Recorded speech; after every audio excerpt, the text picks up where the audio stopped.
இன்றைக்கு அம்பேத்கருடைய நினைவு நாளில் அம்பேத்கரின் நினைவை நாங்கள் தமிழ் மக்கள் முன்னேற்ற பேரவை போற்றுகின்றோம். இன்றைய நாளில் ஒரு சிறப்பு நிகழ்வாக ஐயா விஜய் அவர்கள் கலந்து கொண்ட எல்லோருக்குமான தலைவர் அம்பேத்கர் என்ற நூலை வெளியிடும் விழா நடந்திருக்கிறது. அதை பற்றி நாம் பேசித்தான் ஆக வேண்டும். ஐயா தான் அரசியலுக்குள்ள வந்து டமால் குதிச்சிட்டாரு. ஏற்கனவே நிறைய பேர் கடலை குச்சவங்க எல்லாம் வந்து நிறைய பேர் கரை ஒதுங்கிட்டாங்க, நிறைய பேர் கடலை தத்தளிச்சிட்டு இருக்கிறாங்க. இவர் பெரிய கப்பலோட வந்து இறங்கி இருக்கிறாரு, பெரிய படையோட வந்து இறங்கி இருக்கிறாரு. அப்ப ஐயாவை நான் ஃபாலோ பண்ணித்தானோ, ஐயா பேசித்தானே ஆகணும். நம்ம அச்சுநாதம் அவர்கள் இந்த விழாவை மிக சிறப்பாக ஆனந்த விகடனும் அச்சுநாதம் அவர்களுடைய அந்த காமன் மேன் அவங்களுடைய அந்த இணைந்து ஒரு பெரிய விழாவை பிரமாண்டமா நடத்திருக்கிறாங்க. நம்ம இதை பத்தி என்ன நினைக்கிறோம், என்ன இது பார்த்துட்டு என்ன சொல்ல போறோம்? முதல்ல குறைகளை சொல்லிடலாமா அல்ல நிறைகளை எல்லாம் சொல்லிடலாமா?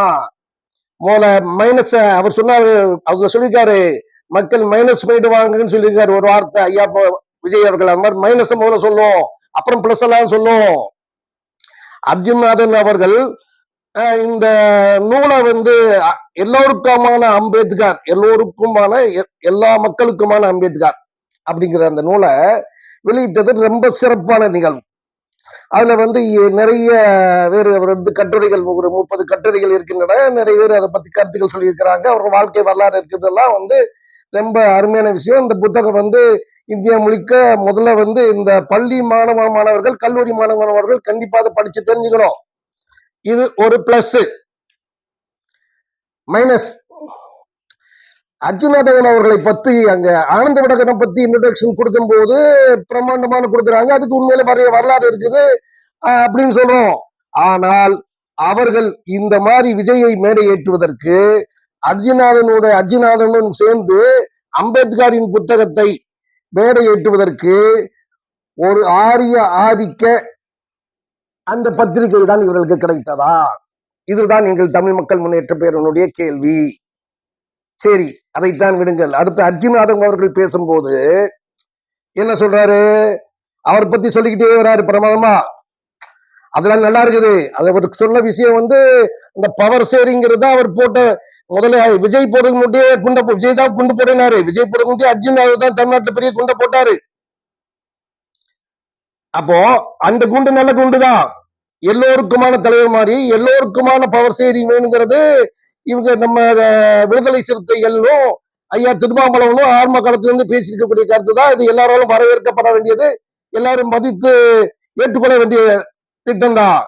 ஆனா இந்த ஏற்கனவே வந்து இத மாதிரி பீகார்ல இருந்து நம்ம கிஷோரை வந்து பிரசாந்த் கிஷோர் ஐயாவை இவர் தான் கூட்டிட்டு வந்தேன், நான் கூட்டிட்டு வந்துதான் இதெல்லாம் ஒன்று வச்சு எல்லாத்தையும் ஆராய்ச்சி பண்ணி ஒன்று சேர்த்து திமுகவை போன தேர்தல் எலெக்ஷன்ல வெற்றி பெற வைத்தேன் என்று அர்ஜுனாத் அவர்கள் வாக்குமூலம் கொடுத்துருக்காங்க.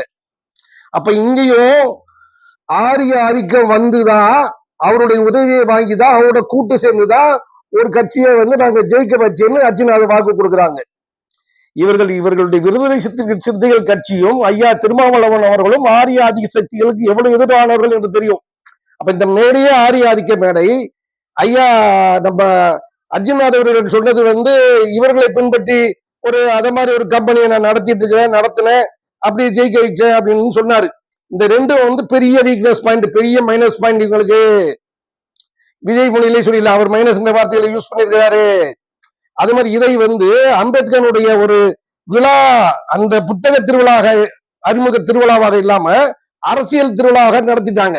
முழுக்க அரசியல். அர்ஜுனாத் அரசியல் பேசுறார்.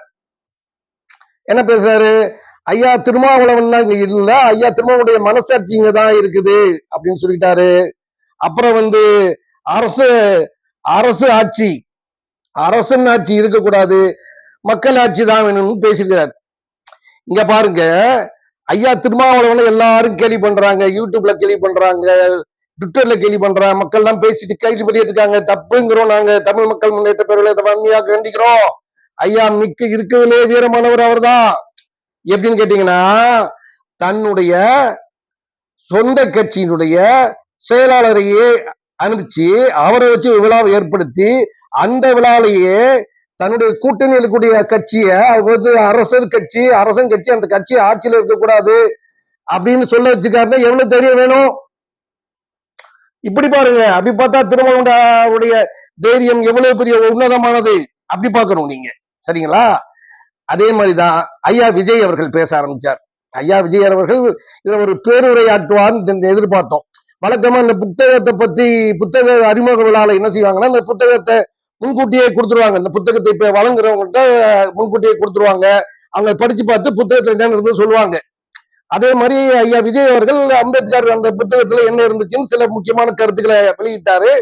அதுல இருந்து அவர் என்ன ஒத்துக்கிட்டாருன்னா, முதல்ல அம்பேத்கரை பத்தி இப்பதான் படிக்கிறேன் அப்படிங்கறது அவர் ஒத்துக்கிட்ட மாதிரி தெரியுது. இது முன்னாடி நான் ஸ்கூல்ல படிச்சேன், காலேஜ்ல படிச்சேன், இல்ல இது முன்னாடி அம்பேத்கரை பத்தி இது மாதிரி பேசியிருக்கிறேன், இது மாதிரி கேள்விப்பட்டிருக்கிறேன், அவர் அப்படி வாழ்ந்தார், நான் உணர்ந்திருக்கிறேன், இப்படி எல்லாம் விஜய் அவர்கள் பேசல, உணர்ந்துக்கிறேன்னு சொல்லிட்டு அப்புறம் இந்த புக்கை பார்க்கும்போது எனக்கு இந்த புத்தகத்தை படிக்கும் போது எனக்கு அந்த உணர்வு மேல வச்சு எனக்கு இன்னும் ரொம்ப பிரமாதமா இருந்துச்சு அப்படின்னு சொல்லலாம். இந்த புத்தகத்தை மட்டும் இந்த புத்தகத்தை படிச்சு தெரிஞ்சுக்கிட்ட மாதிரி பேசிட்டாரு. அது ஒரு மைனஸ் பாயிண்ட் ஐயாவுக்கு.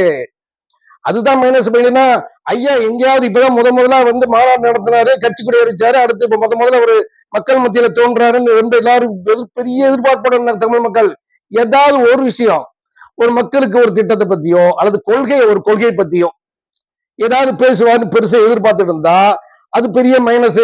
அவர் கொள்கையை பத்தி ஏதாவது ஒரு கொள்கையை பத்தி பேசல, ஏதாவது ஒரு திட்டத்தை பத்தி பேசல, பொதுவா எல்லாருக்கும் கூட இருப்பேன், எல்லாருக்கும் நல்லது பண்ணுவேன் அப்படிங்கிற மாதிரி அப்படி தலுக்கா பேசிட்டு வார்னிங் கொடுத்துட்டாரு. வார்னிங் மட்டும் சூப்பர் வார்னிங் கொடுத்து எல்லாத்தையும் ஊசி பேத்தி விட்டாரு. இந்த 200 எல்லாம் கனவு காணாதீங்க, 240 எல்லாம் கனவு காணாதீங்க, கோட்டை கட்டாதீங்க, மக்கள் மைனஸ் பண்ணுவார்னு ஒரு வார்னிங் கொடுத்தாரு. பார்க்கலாம், அவருடைய ரசிகர்கள் அவருடைய தொண்டர்கள் அப்படி எந்திரிச்சு குதூகலமாயி கொண்டாடிட்டாங்க அவரை. இப்படியே கடைசி வரைக்கும் கொண்டு போயிருவாரா? இப்படியே சவால் விட்டு ஏற்கனவே இந்த எதிர்கட்சியும் ஆளுங்கட்சியும் மாத்தி செஞ்சிருக்காங்க. இதே மாதிரி சவால் விட்டு அவங்கள ஊசிப்பேத்தி கொண்டு போறாரா? இல்ல மக்களுக்கு நான் இதை மாதிரி பண்ண போறேன், அதை மாதிரி பண்ண போறேன், இதை மாதிரி திட்டத்தை வேறு மாதிரி விஞ்ஞான முறையில அவர் ரொம்ப படிச்சவரு, ரொம்ப உணர்ந்தவரு, ரொம்ப புத்திசாலி, இப்படிதான் எல்லாரும் பேசிக்கிறாங்க இல்லையா? அப்ப இவர் உள்ளுக்குள்ள போய் மக்களுக்கான ஒரு வித்தியாசமான அரசியல், ஒரு புரட்சிகரமான அரசியல், ஒரு பொருளாதார புரட்சி பண்ணக்கூடிய அரசியலை முன்னெடுக்க போறாரா? அதை பத்தி கொள்கையில சொல்ல போறாரா? மக்களுக்கு என்னென்ன திட்டங்களை சொல்ல போற வரிசையை சொல்லிட்டு போறாரா? இப்படியே கடைசி வரைக்கும் போறாங்கிறது நமக்கு போக போக தெரியும். ஆக இவ்வளவு மைனஸ் இருக்குது, கொஞ்சம் பிளஸ் இருக்குது. மக்களே, இன்னும் நம்ம இந்த கொண்டாட்டத்தை தொடர்ந்து பார்க்கத்தான் போறோம். நம்ம அவரும் சொல்லிட்டாரு, அவரு அர்ஜுன் யாதவ் சொன்ன மாதிரி ஐயா திருமாவளவனுடைய மனசாட்சி எப்போதும் நம்ம கூட தான் இருக்குன்னு சொல்லி அங்க கடைசியில் ஒரு புண்ணை தூக்கி போட்டுட்டு போனார். இது இவங்களுக்கு பாலை தூக்கி அந்த பக்கம் அடுத்த கோட்ல போறார், டிஎம்கே கோட்ல போட்டுக்கிறார். அந்த பாலை வச்சுட்டு அவங்க விளையாடுவாங்களா, திரும்பி இவங்க கோட்டுக்கு அடிக்க போறாங்களா, என்ன நடக்க போகுது, அந்த பால் என்ன ஆக போகுதுங்கிறது நம்ம நாளைக்கு மறுநாள் பார்க்க போறோம். நன்றி மக்களே, வணக்கம் தமிழ் மக்கள்.